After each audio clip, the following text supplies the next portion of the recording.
रविंदर सिंह भाटी ने आखिर खून से पत्र क्यों लिखा और इसके पीछे आखिर लॉजिक क्या है।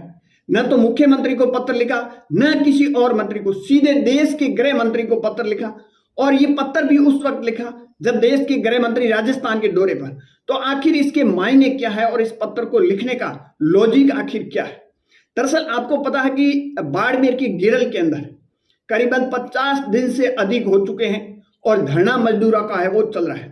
पहले कुछ दिन मजदूर है धरने देते हैं और उसके बाद में इस धरने के अंदर शामिल हो जाते हैं शिव के निर्दलीय विधायक रविंदर सिंह भाटी। और उसके बाद में आपने देखा होगा कि बाड़मेर के अंदर पेट्रोल वाला घटनाक्रम हुआ, तमाम जो मजदूर थे वो आए और उसके बाद में सरकार ने, कंपनी ने कोई मांग नहीं मानी।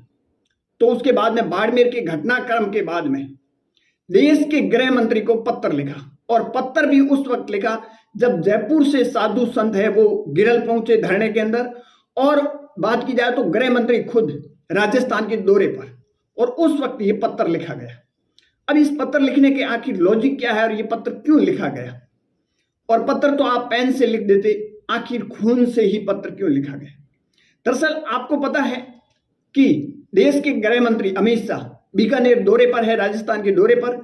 और उससे पहले रविंदर सिंह भाटी ने इस पत्र के अंदर लिखा क्या है, लिखा है कि देश के गृह मंत्री माननीय, आप राजस्थान के अंदर पधार रहे हैं, आपका स्वागत करते हैं।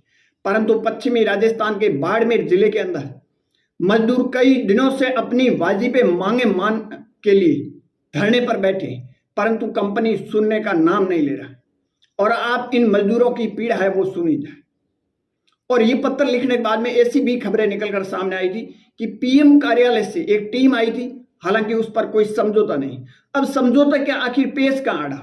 दरअसल बात की जाती है, धरना चला, इस धरने के दौरान मजदूरों को जिस तरह ठेकेदार ने मनमानी करके और एक साथ 47 मजदूरों को और एक साथ 25 मजदूरों को, जो पिछले कोई 10 साल से था, कोई 15 साल से मजदूरी कर रहा था इसी कंपनी के अंदर, परंतु इस ठेकेदार की मनमानी देखिए, 2 झटके बड़े मजदूरों को दिए और इन मजदूरों को बाहर निकाल लिया।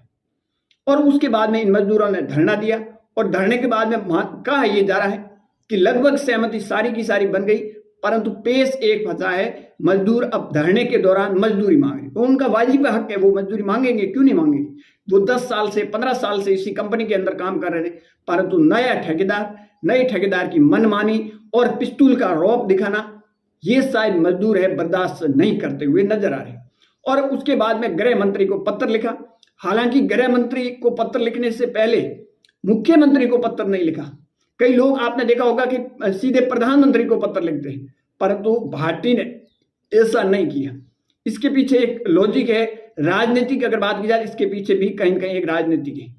परंतु गृह मंत्री को यह पत्र लिखा और उसके बाद भी इसका कोई समाधान नहीं हो रहा है, ये सोचने वाली बात है, गंभीर विषय है। और वर्तमान में राजस्थान के अंदर प्रत्येक जिले के अंदर यही आपको देखने को मिल रहे हैं, धरने आंदोलन हर एक जिले के अंदर। ये कोई बाड़मेर की या जैसलमेर की बात नहीं है, हर जिले से ऐसी तस्वीरें आ रही। और इन तस्वीरों की वजह से राजस्थान के अंदर वर्तमान सरकार पंचायती राज चुनाव भी नहीं करवा रही। इन धरने और प्रदर्शन से कहीं कहीं सरकार डरती हुई आपको नजर आ रही। परंतु अब पेश जो आखिर फंसा है मजदूरों का, वो फंसा हुआ है सिर्फ एंड सिर्फ जितने दिन धरना दिया उनकी मजदूरी दी जाए। और वो मजदूरों का हक है, ठेकेदार उनका हक मार रहा है, ये बर्दाश्त से कहीं कहीं बाहर है। परंतु कुछ लोग पैसे लेकर रील शूट करके और ठेकेदार के समर्थन में उतर गए और ठेकेदार की जाति भी ढूंढने लगे। हालांकि मजदूरों की बात की जाए तो उस मजदूरों के अंदर बात की जाए हर जाति के मजदूर हैं, परंतु उन मजदूरों के साथ खड़े न रहकर और ठेकेदार के साथ नजर आ रहे हैं। आपकी क्या राय है, कमेंट सेक्शन जरूर देना। ज्यादा जानकारी के लिए हमारे यूट्यूब चैनल और फेसबुक पेज को जरूर फॉलो कीजिए।